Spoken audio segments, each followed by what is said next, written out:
Assalamualaikum Buya.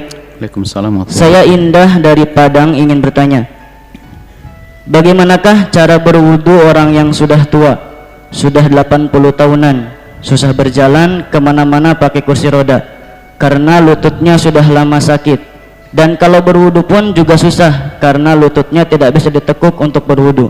Bolehkah bertayamum Buya? Terima kasih. Baik, pertama, wudu tidak boleh berpindah kepada tayamum kecuali ada, pertama, tidak adanya air. Yang kedua adalah karena sakit yang menjadikan tayamum membahayakan tentang penyakitnya. Adapun beliau sepuh, penyakitnya adalah penyakit sepuh, beliau masih bisa menggunakan air. Maka dalam keadaan apapun beliau selagi masih bisa menggunakan air, maka wajib menggunakan air. Adapun caranya, suruh milih. Pertama adalah sholatnya dijamak karena sudah sepuh semacam itu, apalagi repot wudhu sekali untuk sholat duhur dan asar. Jadi dalam sehari hanya perlu 3 wudhu saja, maghrib sama isya. Kalau awal maghrib susah, ditunda nanti setelah isya. Jadi dijamak sholatnya, sholat duhur sama asar, sholat maghrib sama isya, baru sholat subuh. Artinya melakukan wudhu cuma 3 kali.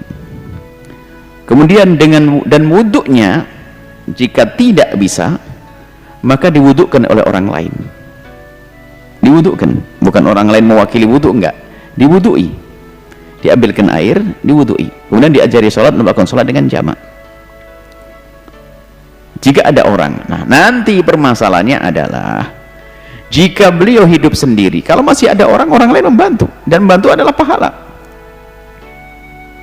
Termasuk yang perlu kami ingatkan bahwasanya banyak seorang anak mempunyai ayah atau ibu yang sudah sepuh, rela membiayai di rumah sakit habis puluhan juta, tapi setelah pulang tidak pernah berpikir untuk membayar 1 orang untuk mewudhu'i beliau dan membimbingnya untuk sholat hanya 500.000 per bulan. Padahal ini harus kita pikirkan sebagai seorang anak.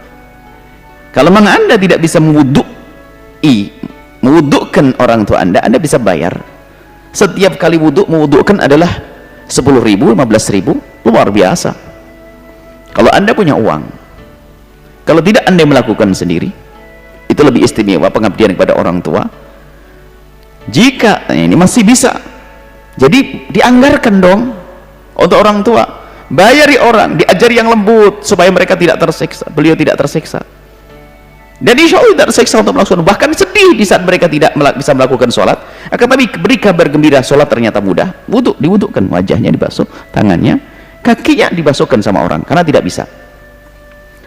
Nah, jika kasusnya ini terakhir, tidak bisa berwudhu karena mungkin, mohon maaf, mestinya sholat subuh itu anaknya bangun, tak tahu, tidak tahu anaknya di mana, nggak bangun, dia duduk kursi, nggak bisa kemana-mana, baru beli bertayamum saat itu. Maka perlu menyiapkan, minta tolong siapkan, barangkali kamu tidak bangun, nanti saya ada debu di samping saya. Betul, hari itu nggak ada orang, dia duduk kursi, abang ini tayamum, maka baru sah saat itu bertayamum. Karena apa? Nggak ada yang menolongnya untuk berwudu, bertayamum. Kalau ternyata nggak biasa-biasanya anaknya pergi, tapi hari itu pergi nggak ada debu, maka dalam mazhab Syafi'i selagi tidak ada debu tidak ada tayamum. Lalu bagaimana? Tetap melakukan sholat menghormat waktu, yaitu tidak dengan wudu dan tidak dengan tayamum. Sama adanya najis di dalam badannya, selagi bisa menghilangkan harus dipisah najisnya. Tapi kalau sudah tidak bisa, maka termasuk dimaafkan, dan itu termasuk sholat faqidut tahuraini, orang yang tidak bisa membersihkan dirinya dari hadas atau membersihkan dari najis. Jadi yang terakhir ini tadi, jika memang tidak ada orang yang bisa menolongnya, maka dia bisa melakukan sholat dengan tayamum. Betul.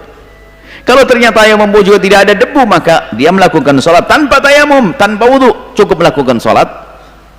Yang penting jangan sampai selagi akal masih ada, jangan sampai ada orang meninggalkan sholat, dan melakukan sholat adalah sangat mudah kalau orang punya ilmunya dan tidak merepotkan, tidak merepotkan. Kalau ternyata nggak bisa, ya sudah.